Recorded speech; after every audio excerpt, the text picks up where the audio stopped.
जीवन जागरण के सूत्रों को समझ रहे हैं और परिणाम एवं प्रवृत्ति में जागृति भी आ रही है। तीर्थंकर भगवंतों के द्वारा प्रतिपादित ये सिद्धांत बड़े महत्वपूर्ण हैं। छोटे छोटे सूत्रों के समान हैं, लेकिन विस्तार बहुत है। कल संयम का संदर्भ सुना था, आज सेवा के स्वरूप को समझना है।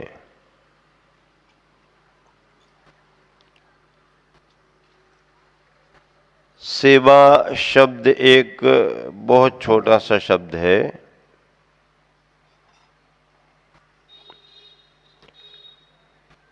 लेकिन उसके भावों की बड़ी व्यापकता है। सेवा हमारी भाषा, पूजा हमारा नारा,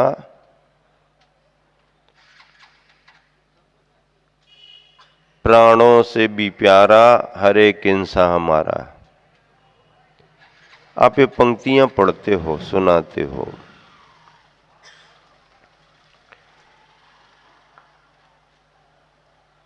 सेवा को आप थोड़ा कम समझ पाते हो, बैयावृत्ति को ज्यादा समझते हो।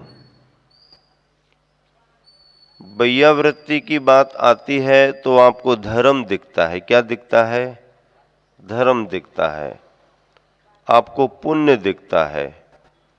आपको ऐसा लगता है कि हम कुछ कर रहे हैं, क्योंकि बैयावृत्ति शब्द आ गया है। जैन परंपरा में बैयावृत्ति शब्द बहुत प्रचलित है। दान पूजा बैयावृत्ति, दान पूजा बैयावृत्ति, दान पूजा बैयावृत्ति, ये सभी सुपरिचित शब्द हैं और इनका भाव भी आपको मालूम है। और जब बैयावृत्ति की बात आती है तो आपको महाराज माता जी दिखते हैं। कौन दिखते हैं? महाराज माता जी। महाराज माता जी त्यागी वृत्ति, महाराज माता जी त्यागी वृत्ति, और उनकी आप बैयावृत्ति करने की भावना भी रखते हैं। जरूरत होने पर तो करनी भी चाहिए, लेकिन उन्हें जरूरत हो या ना हो, आप अपना पुण्य बढ़ाने के लिए जरूर करना चाहते हैं। क्या उन्हें जरूरत हो तो करना ही चाहिए, लेकिन अगर उन्हें जरूरत नहीं भी है तो भी आप अपना नियम समझ करके अपना पुण्य बढ़ाने के लिए करना ही चाहते हैं।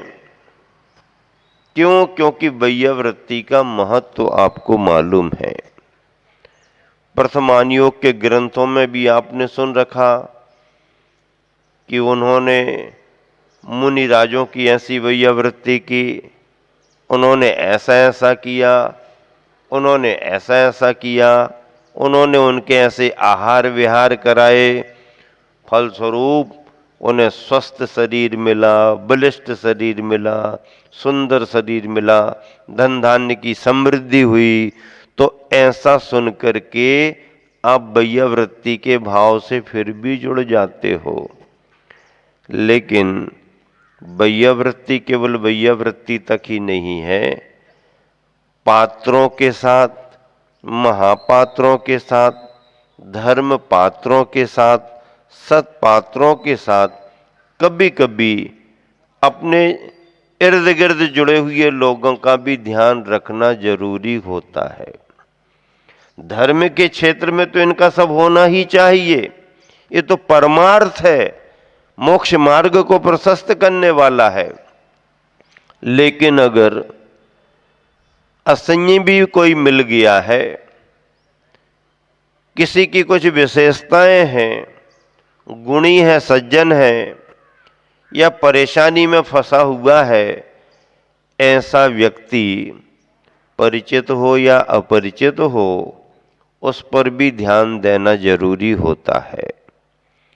क्योंकि कर्मों की चपेट में कोई भी आ जाते हैं। अब देखिएगा, अगर आपने वैयावृत्ति को सेवा का स्वरूप दिया तो धर्म का पक्ष तो आपका है ही, लेकिन धर्म के पक्ष के साथ साथ जन सामान्य से भी आपके भाव जुड़ेंगे और यह कार्य अपने भावों की बिना संवेदना के होता नहीं है। हमारे भावों में करुणा की भावना आए, हमारे भावों में स्नेह की भावना आए, तब ही ऐसा कार्य कोई कर सकता है। अपनों के प्रति तो फिर भी मोह के परिणामों से किया जा सकता है, स्नेह हो या ना हो, करुणा हो या ना हो, लेकिन फिर भी अब अपने ही हैं, अपनी जवाबदारी है, मन तो नहीं होता है, लेकिन क्या करें, कर दो, चलो कर रहे हैं। ये फिर भी परिवार के नाम पर, कुटुंब के नाम पर, रिश्तेदारी के नाम पर फिर भी हो सकता है, लेकिन धर्म पुरुष को भी एक तरफ कर दिया, परिवार, कुटुंब, रिश्तेदार को भी एक तरफ कर दिया। अब इसके अलावा और जो भी हैं उन पर भी ध्यान देना और जरूरतमंद के लिए सहयोग करना, ये परिचर्या, सेवा, सहयोग भी बहुत बड़ा धर्म माना गया है। इस पर ध्यान अपना कम जा पाता है। क्यों? क्योंकि हमें दुनिया से क्या लेना देना। परिचित हो तो फिर भी ध्यान दे देंगे, अपरिचित से क्या लेना देना। और अगर सेवा करने पर कुछ उससे अपन को मिलने की संभावना हो तो फिर भी सेवा कर दो, चाहे परिचित हो चाहे अपरिचित हो। और जिससे रिटर्न में कुछ मिलने की संभावना नहीं है, अपना समय काहे को खराब करो और पैसा भी काहे को खराब करो। दुनिया बड़ी है, कोई ना कोई तो कर ही देगा।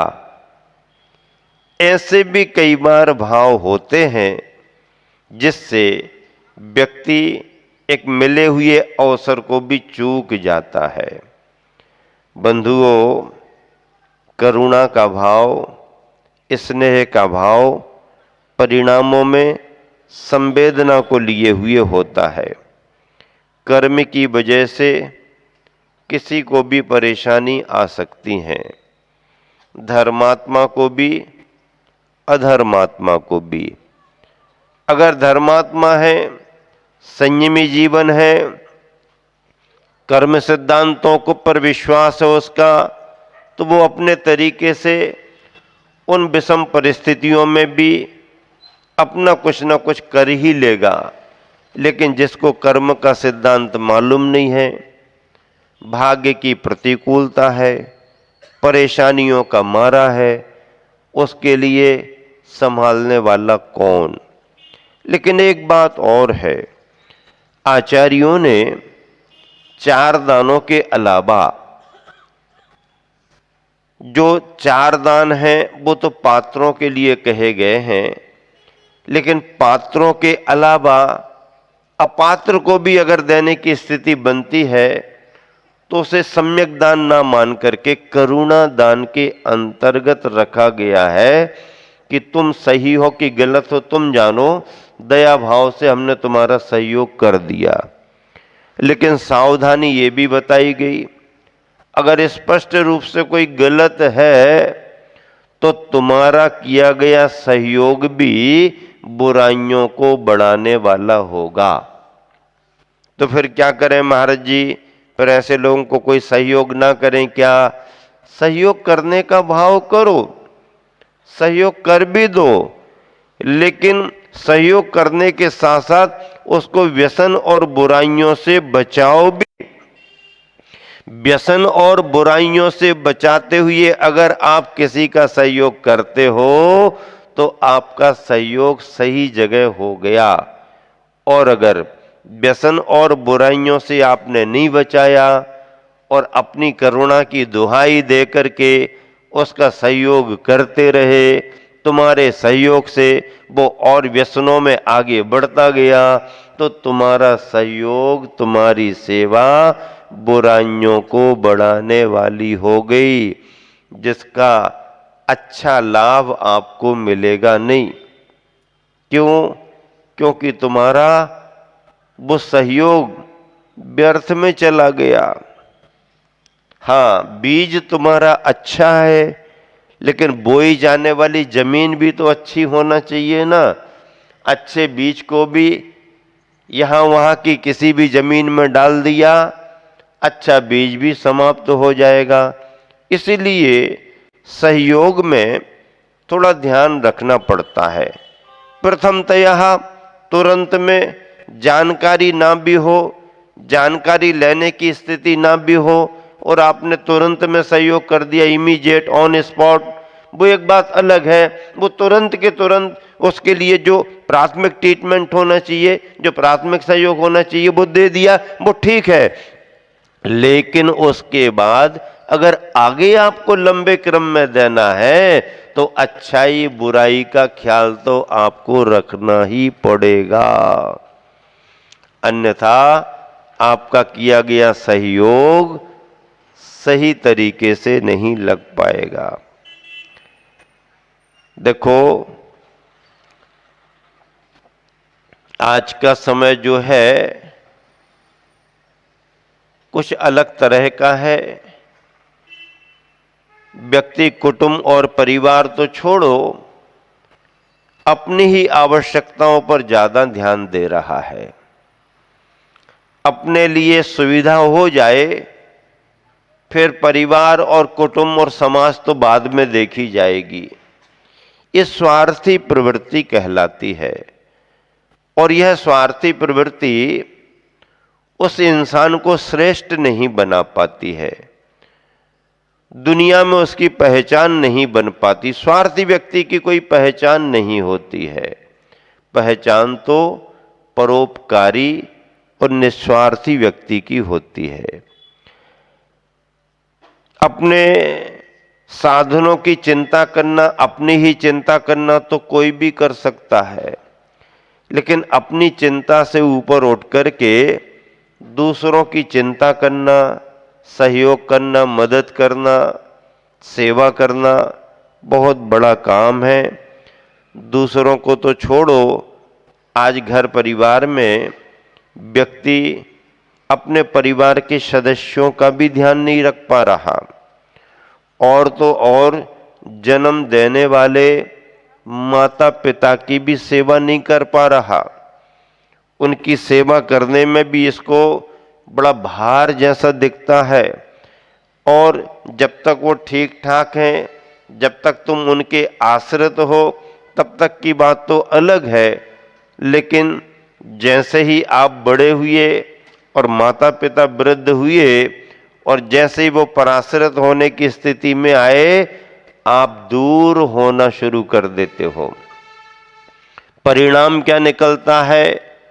उम्र प्राप्त वृद्धावस्था में माता पिता असहाय और मजबूर हो जाते हैं और घर परिवार में अनुकूलताएं नहीं बनती हैं, तो कई कई बार तो पढ़े लिखे बच्चों के माता पिता, साधन संपन्न बच्चों के माता पिता, सर्विस क्लास बच्चों के माता पिता उस वृद्धावस्था में अनाथालय में भेज दिए जाते हैं। और होली दिवाली मिलने के लिए उनके पास बच्चे चले गए तो चले गए, नहीं तो तुम जानो तुम्हारा काम जाने, संस्था के हवाले कर दिया। फिर परिणाम क्या निकलता है? वो वहां पर भी अनाथ बन करके रहे आते हैं।